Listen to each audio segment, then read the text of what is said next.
All right, so it seems that we have time travel back to, I'd say about 20 years ago. So 1900 ish. I really gotta try to figure out where I am on this planet or time traveling thing. Hey, you, what are you doing here? Okay, so we're in Africa, 1900. What's going on in Africa? Is this like a colonial war? No, this is the war for the Golden Stool. What are you talking about? Why are you not on the front line? Ah, Golden Stool, Golden Stool.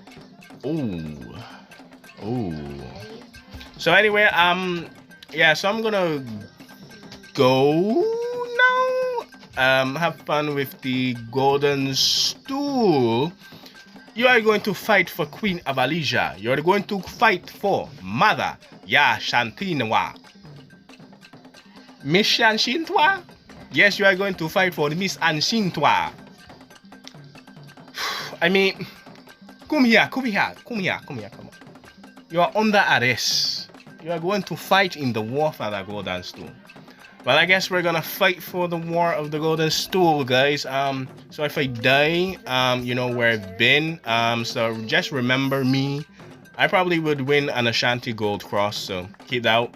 Anyway, we're going to go back to 1900 when the British tried to get the Holy Grail from the Ashanti people, a trading outpost which had actually traded slaves and materials. But now, the Ashanti people must now face the British and their war against them for the war of a stool, not the poo-poo stool, but a stool that you sit on.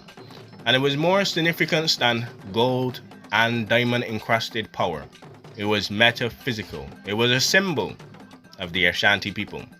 And when the British try to take a symbol more powerful than power, the people will fight to the end. So anyway, sit back, relax. I'm gonna fight in a war now that I literally have no idea why. And get moving, get moving. No, enough explanation. Get moving, get moving. Anyway, guys, the War of the Golden Stool. Oh yeah, it's been a pleasure to meet you, Anshanitwa. What are you doing here? Why are you not on the front line, my Ashanti man? And why are you dressed so? I just went to the beach, you know. Why do you have on clothes? What? Anyway, go and fight, go and fight. Anyway, War of the Golden Stool. Not the poo-poo, the stool you sit on. So, do I have to fight? Can I get a gun? No. The women get the gun. The men get the spears. Okay, that seems a bit fair, but can I get a gun, please? Probably like a pistol and a saber. Yeah, I would like a pistol and a spear, please. Probably like a goat skin. Enough! You are going to fight. You are going to fight now. Well, guys, let's jump into it and see why we're fighting. So, the Golden Stool had long symbolized governing power of the Ashanti people. So on the 19th of March 1901, British statesman David Lloyd George, and yes, World War I Prime Minister Lloyd George, stated in a parliament session that Frederick Hodgson's quest for the Golden Stool was something like the quest for the Holy Grail. The members of the Parliament of Carrickfergus, as well as other members of the House, were extremely concerned about the huge expenses that the House would actually be made to pay for the war. Joseph Chamberlain, and yes, the father of Neville Chamberlain, Idra Chamberlain, Hilda Chamberlain, and Beatrice Chamberlain, then Secretary of the Colonial Office, was questioned extensively as whether or not that Frederick Hodgson was actually being given prior permission to demand the Golden Stool from the Ashanti people, because he seemed to think that if he could only get possession of the Golden Stool, he would be able to govern the country for all time. I believe he watched a bit too much Black Panther. Yes, indeed. So Hoggs advanced towards Kumasi with a small force of British soldiers and local levies, or West African Askari troops, arrived on the 25th of March 1900. Hodgson, as a representative of a powerful nation, which at the time being Great Britain, was accorded with the traditional honors upon entering the city, with the children singing, "God Save the Queen," to Lady Hodgson. So after ascending to the platform, he made a speech he made a speech to the assembled Ashanti leaders. The speech, or the closest surviving account that comes from the Ashanti translator, reportedly reads as, Your king, Pripiam the First is in exile, and will not return to Ashanti. His power and authority would be taken over by the representative of the Queen of Britain. The terms of the 1874 Peace Treaty of Formina, which requires you to pay the cost of the 1874 war, has not been forgotten. You have to pay the interest of a sum of £160,000 a year. Then there's the matter of the Golden Stool of Ashanti. The Queen is entitled to the stool. Your king Pripiam the First is in exile, and will not return to Ashanti. His power and authority would be taken over by the representative of the Queen of Britain.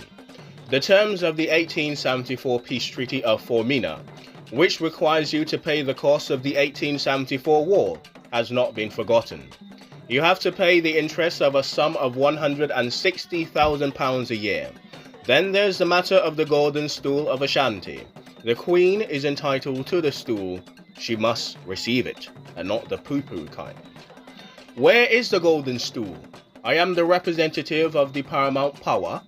Why have you relegated me to this ordinary chair? Why do you not take the opportunity of my coming to Consume to bring me the Golden Stool for me to sit upon? However, you will not be quite sure that though the government has not received the Golden Stool at his hands, it will rule over you with the same impartiality and fairness as if it was, and as if you had produced it. So the speech was received in silence by the assembly. Why are you not clapping at me? I have done a great, marvelous job of introducing you to the Queen. What is this? But the chiefs that were actually present began for war preparations upon their return home. In his book, The Golden Stool, Some Aspects of the Conflict of the Cultures of Modern Africa, the anthropologist Reverend Erdwin W. Smith wrote of this, a singularly foolish speech, an excellent example of the blunders that were made through the ignorance of the African mind. Jarav Dasi actually quotes this passage and goes on to clarify that the stool was not seen as a merely physical object and a symbol of power, but the metaphysical and spiritual representation of the soul of the Ashanti people as a whole. This misunderstanding being the catalyst for the conflict, coming at a time of already strained relations and pretty much scramble for Africa, stuff. Even though the Berlin Conference was a while ago, people still, paper is not, practice, paper is not practice, right? So, it was written down on paper that the spheres of influence won't clash, but you still had to get the spheres of influence, right? So now, in her war speech, Queen Mother Yara Asantewina I, the Queen Mother of the Ujushu domain within the Ashanti Kingdom, rallied resistance against the British. Now I have seen some of you fear to go forward to fight for our king. If it were for the brave days, the days of Usi Tutu, Onkomfu Akine, and Ukupu Ware, the chiefs would not sit down and see their king taken away without firing a shot.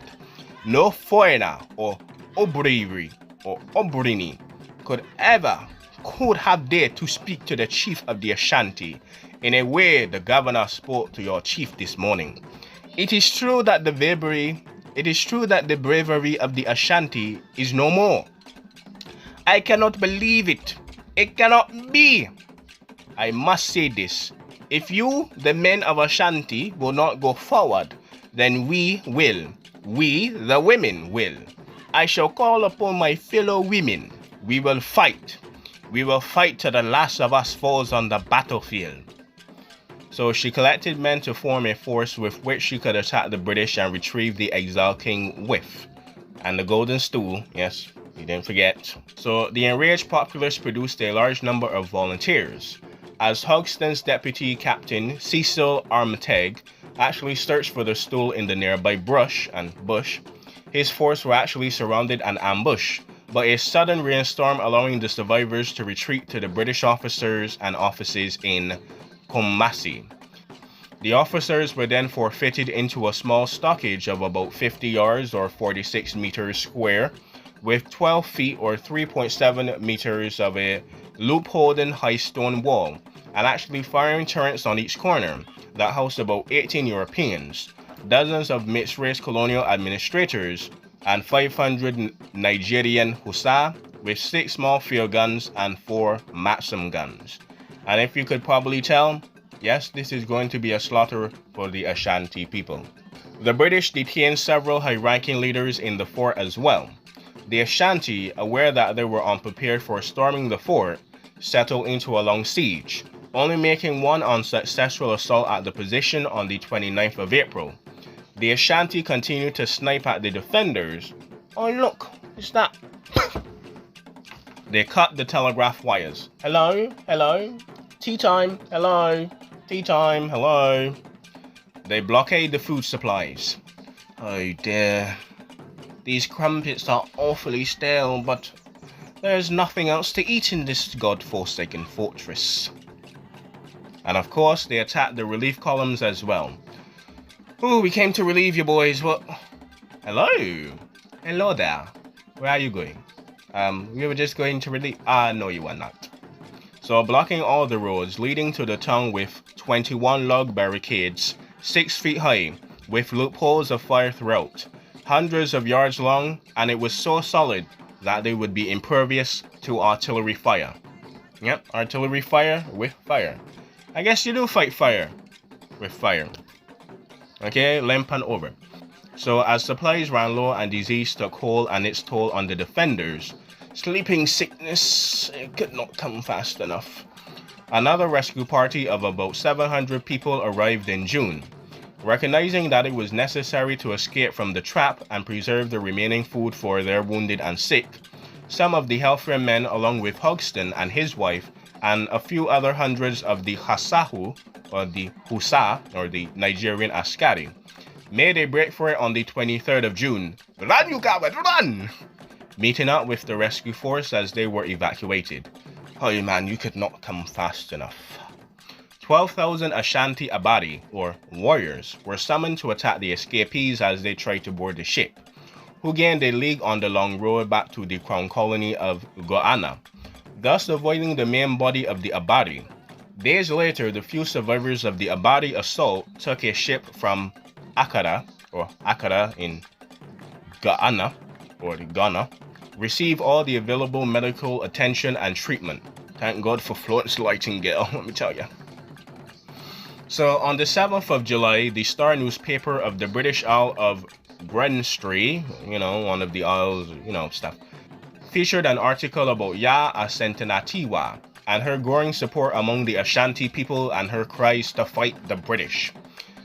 The Colonial Office has received disquieting news that the Queen Ya Asantewaa, misspelled Ashantawasta, ruler of Astafa, has spoken supreme command of the insurgency force.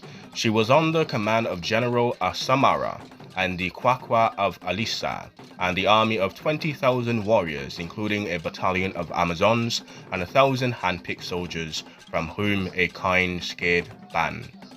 Le Fifth War, Paris. So should we have read that in French or British? You want to go again, guys? The Colonial Office has received disquieting news that the Queen Ya Asantewaa, misspelled Ashantawina, ruler of the Astafa, has taken supreme command of the insurgency force. She has under her command General Asmaha and the Quack of Alisa, and an army of 20,000 warriors, including a battalion of Amazons and 1,000 handpicked soldiers, whom form a scared band. Estrafort, Paris. So as Hogston arrived at the coast, a rescue force of 1,000 men assembled from various British units and police forces stationed across all of West Africa, or British West Africa, and under the command of Major James Wilcox, which has set out from Ankara the following day. So on the march, Wilcox's men had been repulsed from several well-defended forts belonging to groups allied with the Ashanti, most notably the stockage of Kukufu, where they had suffered some heavy casualties in Kukufu. During the march, Wilcox was faced with constant trails of skirmishing with the enemy of his own element, while maintaining his supply routes in the face of an opposition and opposing force, utilizing unconventional warfare and guerrilla tactics. But mostly unconventional warfare, because there was still pitched battles and stuff, but a more guerrilla-ish type thing. So in early July, his forces arrived in Bikawa and prepared for the final assault on Kumasi, which began on the morning of the 14th of July 1900, losing the force of the Yoruba and the Yorubai warriors from Nigeria, serving his frontier force, or his KAR or King's African Rifles. Wilcox drove in 4 heavily guarded stockages, finally relieving the 4 on the evening of the 15th of July, when the inhabitants were just 2 days away from surrendering.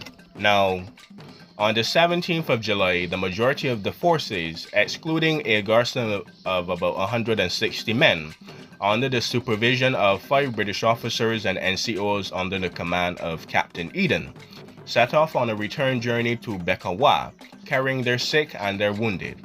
Once the column had arrived and traveled approximately 2 miles from Kumsami, a sound of guns and the sound of guns from the city fort could be heard. Wilcox writes that, "We afterwards learnt that Eden had placed a garrison on the cover, and thus drawn out the enemy to explore the precincts, or the precincts. When a good number had come out in the open, 7-pounders and Maxims were turned on them with excellent effect, and of course, deadly effect." Wilcox will later say this in the great drama of Kumasi by Major Bernard Montague Hall, that, "In my opinion, the garrison left behind at Kumasi was altogether unequal to the task of holding the fort, and nothing less than fear of the Ashantis to attack could have saved them, notwithstanding strong fort. I have never seen anything so gruesome as a vicinity fort. I expected, with my 1,700 unarmed native followers, and the sick and the wounded, some difficulty in coming out, but enemies being completely dispersed on July the 15th seemed to have frightened them.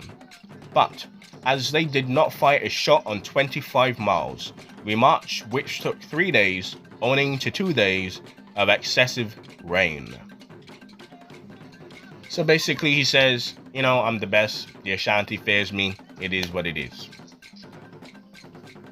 Anyway, so the column of the sick, the wounded, the British and the Nigerians and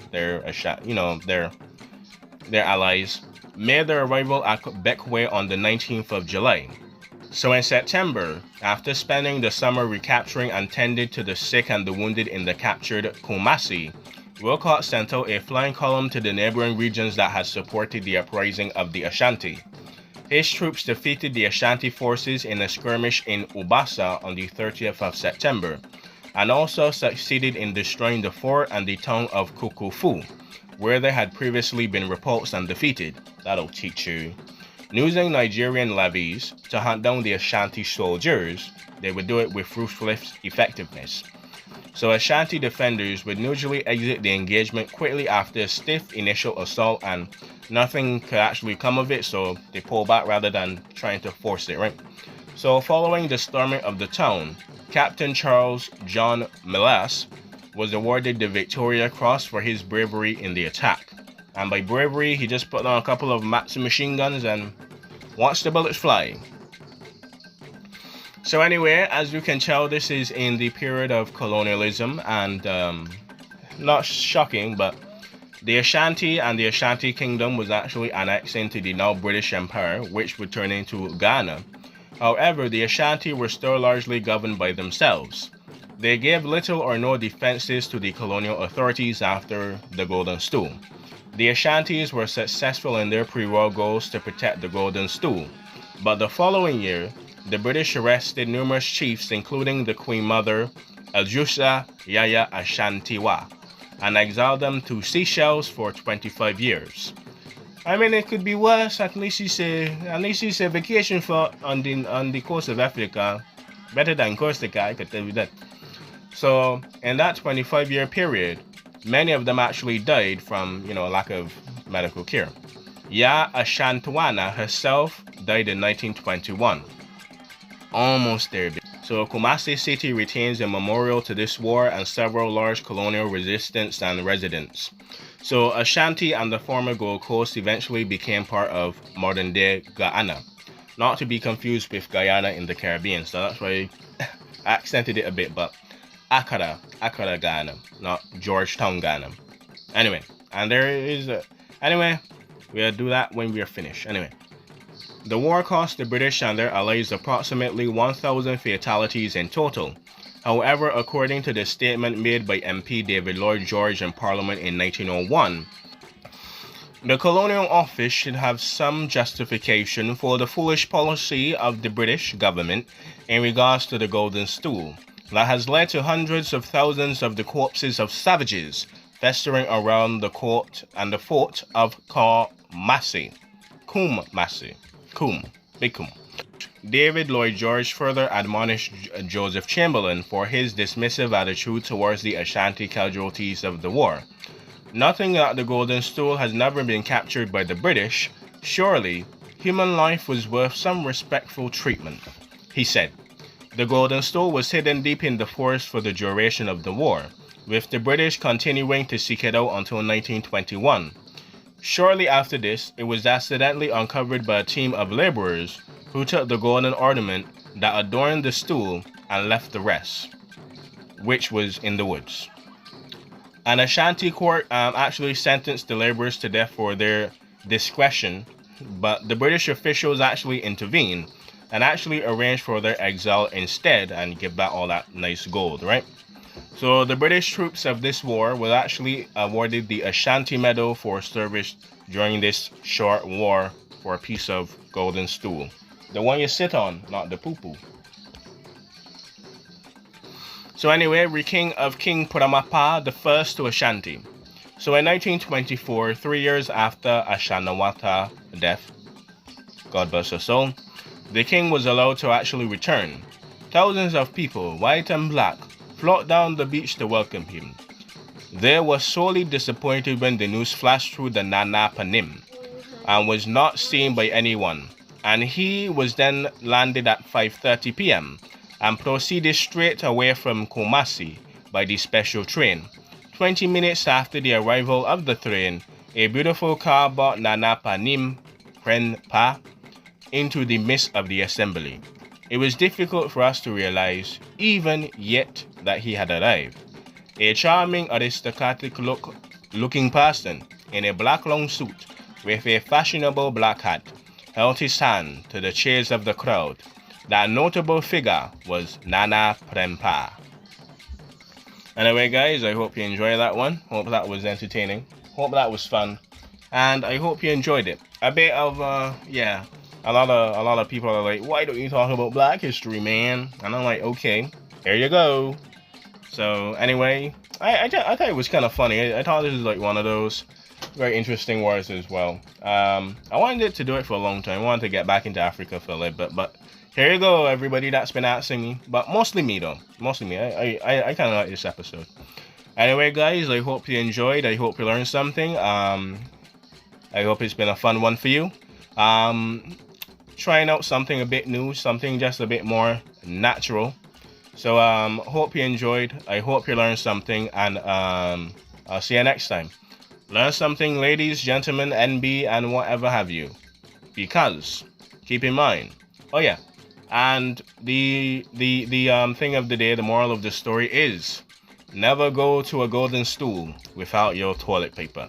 Remember that, or else your ass would be licked. Anyway. Ugh. Alright, that was nasty, but hope you enjoyed. Gonna do the time traveling gimmick now. And yes. So anyway, I'll see you later. And I'll see you next time. It's been a blast. Hey, boy, we know. Learn something.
Smells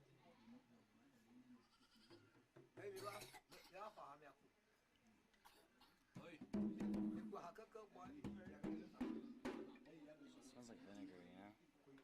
Vinegar? Vinegar. You know what vinegar is? Yeah.